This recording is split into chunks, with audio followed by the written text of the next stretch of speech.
Alright, the Culling 2 recently released on Steam, Xbox and PS4 for $20 after having its release date revealed the day before it actually got released.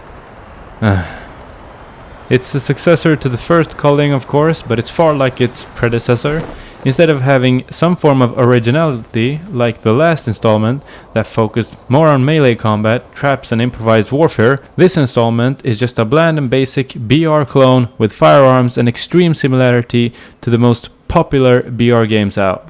It's hard to not call this a cash grab when its release is as spontaneous as it was, and also when its developers more or less abandoned its last installment. However way you put it, if it's a cash grab, it certainly failed. The peak player count that I've personally saw was around 300 players. That's far from an unhealthy amount, and is pretty much dead on arrival. As an example of this barrenness, I never experienced a full lobby, and the highest player count that I was a part of is around 30 people. But on average, player count was around 15 to 20, and one of the games that I launched was even only me and one more person in it, so that resulted in a 1v1 BR game.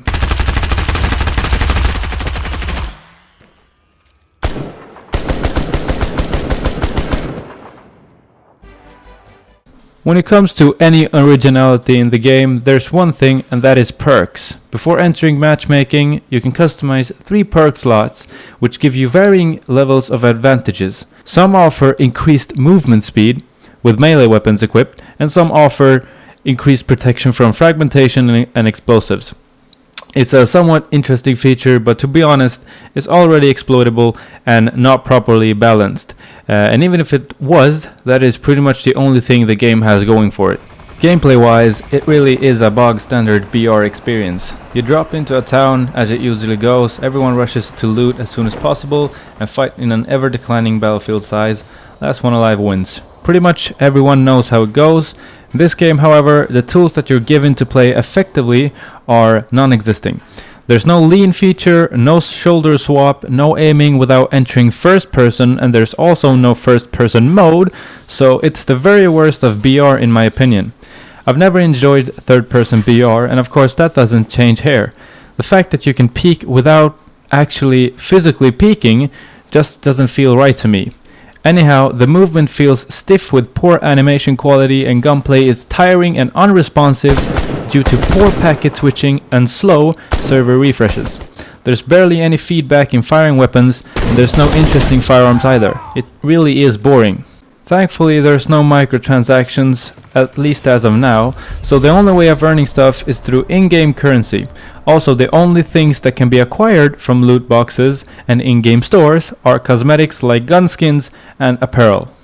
Options wise, there's support for gamepad, which can be switched to on the fly, which is great, but why you use a gamepad here is unknown. In the general options tab, you can change general mouse sensitivity as well as sensitivity for all the different scopes. All these values are set to fucked at default, and I'd recommend using general sensitivity value for the scopes as well. There's also mouse smoothing option on by default for some reason. Audio options are pretty pitiful. You have one overall sound slider and some options for voice over IP. Video options are pretty barren as well. There's resolution customization and a lot of post-processing options. None of them really make a difference in terms of visual quality except for view distance, which should be set to as high as possible in these types of games. Also, VSync rears its ugly face. You can completely rebind the keys, but there's no warning for double binding keys, so you could be rebinding already binded keys without knowing. It gets a little tricky when it comes to performance in the Culling 2. As I've never experienced a full lobby, there's no knowing what performance is under the game's peak. But as it stands, with a Ryzen 7 1800X, 32 gigs of DDR4 and a 1080 Ti at 1440p and highest details, it averaged around 90 to 100 FPS, with those around the mid 80s. Usually when the frame rate tank in any fashion, it ain't because the GPU is getting hammered too hard.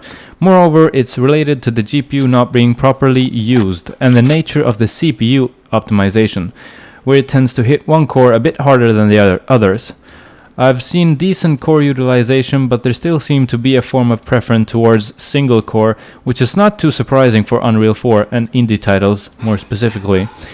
All in all, performance seems stable, but as I've never experienced a full session, there's no saying what performance is under worse circumstance. Visually, the game looks bland as the combat.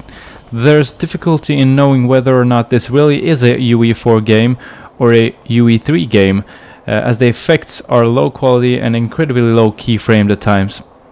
Screen space reflections are used sparingly, the textures on the game world are horrid, the grass on the ground looks flat as hell, although surprising levels of texture quality can be found in certain areas like skin and eyes, as well as certain props, like helmets. What? Oh, and there's also bugs that can be triggered on command, because of course there are. So anyhow, that's a look at the Culling 2 on PC. Is it worth $20 US? Is my shit worth $20 US? No, there are many other alternatives out there that are miles better, and some are even free. Cuisine Royale, H1Z1, or even Realm Royale. Put simply, this isn't worth your time. Anyways, I hope this helped, and thanks for watching. Have a good one.